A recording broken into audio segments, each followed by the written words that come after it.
시대의 결실이자 한 학자의 결실이었다.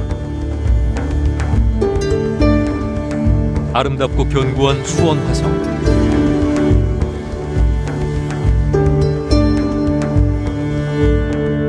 18세기 조선의 실학정신으로 꽃핀 수원 화성.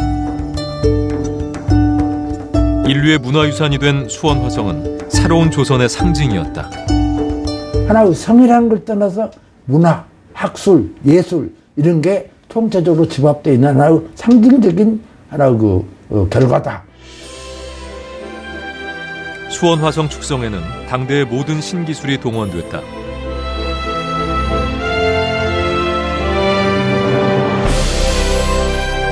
이는 변화하는 조선의 자신감이자 조선 실학이 일군 빛나는 성과였다.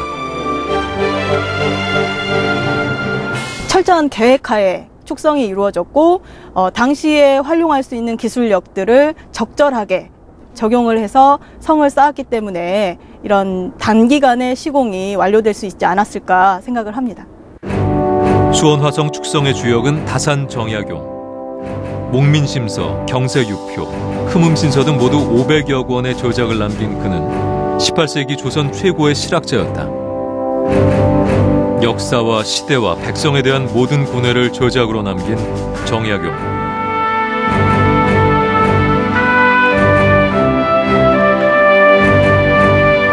학자요 정치가요 문장가이며 저술가였던 다산 정약용.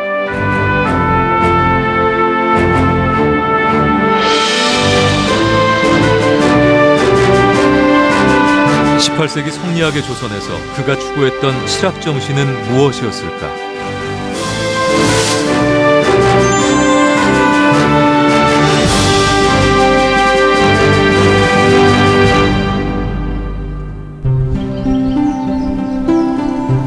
아름답고 긴 물줄기 남한강.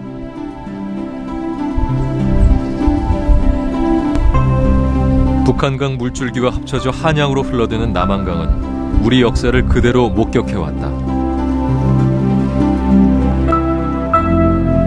이리하여 남한강은 역사의 강이자 사람의 강이 되었다.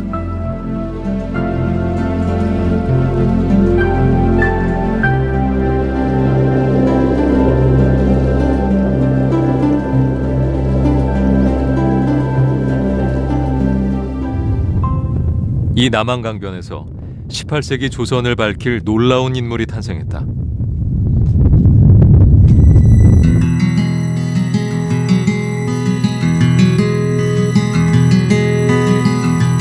경기도 남양주의 조안면. 이곳에 들어선 실학박물관은 조선을 밝힌 한 인물이 계기가 되었다. 이곳 실학박물관에는 18세기 조선의 새로운 바람을 불러일으켰던 실학에 관한 모든 자료가 총망라돼 있다. 천문 관측기구 혼천의와 새로운 지리인식을 반영한 고려지도 등 당대 실학을 엿볼 수 있는 모든 자료가 전시돼 있다. 이 실학박물관의 한켠, 18세기 최고의 실학자이자 이 실학박물관 건립의 계기가 된 한 인물에 대한 자료가 전시되고 있다. 바로 다산 정약용, 그 주인공이다.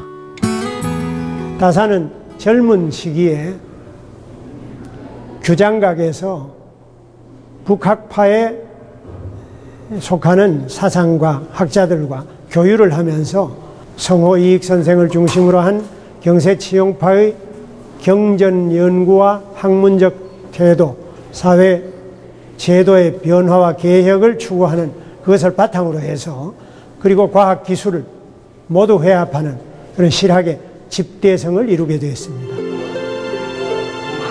성리학의 조선에서 실학이라는 새로운 학풍을 집대성했던 정약용. 그는 과연 어떤 인물이었을까?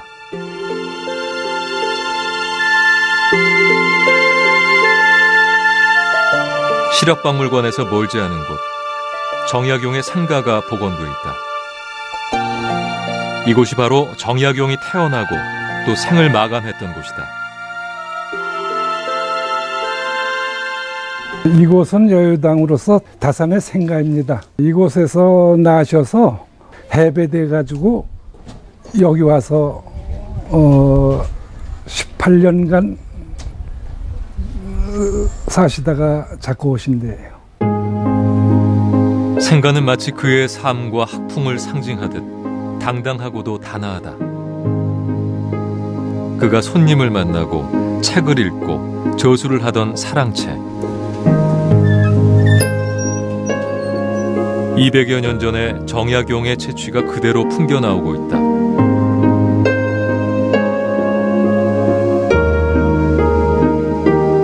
말년의 정약용은 이곳을 여유당이라 이름 지었다. 마치 시냇물을 건너듯 조심하라는 뜻에서 붙인 이름. 집 이름은 그의 생애를 그대로 함축해 놓은 것이었다. 정약용은 1762년 이곳에서 아버지 정재원과 어머니 해남윤씨 사이에서 태어났다. 그는 이른바 8대 옥당, 즉 8명의 조상이 내리 홍문관 자리를 지낸 명가 출신이었다. 외가 또한 대단한 집이었다. 문인화의 대가 공제 윤두선은 정약용 어머니의 조부였다. 그의 형제들 역시 조선사의 한장을 장식하는 인물들이었다. 이복형 약현과 동복형제 약전과 약종이 그들이었다. 정약용이 태어나던 그해 1762년 조선에는 비극적인 사건이 벌어지고 있었다. 바로 정조의 아버지 사도세자가 뒤주 속에 갇혀 죽는 사건이 일어났던 것이다. 나중에 정조가 되는 12살의 세손이 직접 겪은 바로 그 사건이었다. 4살 무렵부터 정약용은 글을 배우기 시작했다. 그 자신이 수료하듯 타고난 문제였다.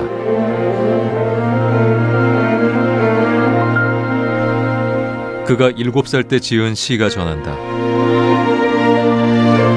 작은 산이 큰 산을 가리니 가깝고 먼 곳이 같지 않네.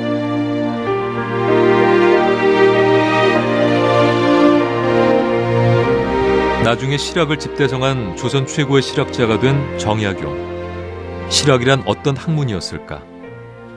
역사적 개념의 실학은 17, 8, 9세기 고통과 어려움 속에 있는 인민을 먹여 살리고 사회를 진전시켜 나가서 부국 강병의 나라로 이끌어갈 수 있을 것인가를 고민했던 지식인들의 학문 자세와 학문적 성과를 우리는 오늘 실학이라고 합니다. 그렇다면 정약용은 어떤 계기로 18세기 성리학의 조선에서 실학자가 됐을까? 충남 아산의 석곡사, 원래 이름은 봉곡사였다. 이곳은 실학자 정약용의 면모를 엿볼 수 있는 곳이다. 이곳에서 젊은 관료 정약용은 자신의 학문에 큰 영향을 준 한 인물에 대한 강학회를 열었다.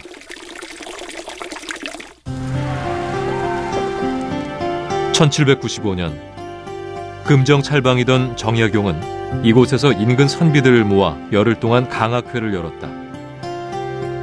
강학회의 좌장은 바로 성호이익의 증손자였다. 이들은 이익을 추모하고 이익의 사상과 문집을 정리했다. 최초의 실학자 성호이익. 그는 젊은 정약용에게 큰 영향을 준 인물이었다. 성호사설 등 수많은 실학 관련 저작을 남긴 성호이익. 이익은 정약용이 태어난 다음에 세상을 떠나 둘은 직접 만나지는 못했다. 그러나 젊은 정약용은 이익의 저서를 접하고 큰 충격과 감동을 받았다. 이후 정약용은 이익을 사숙했다.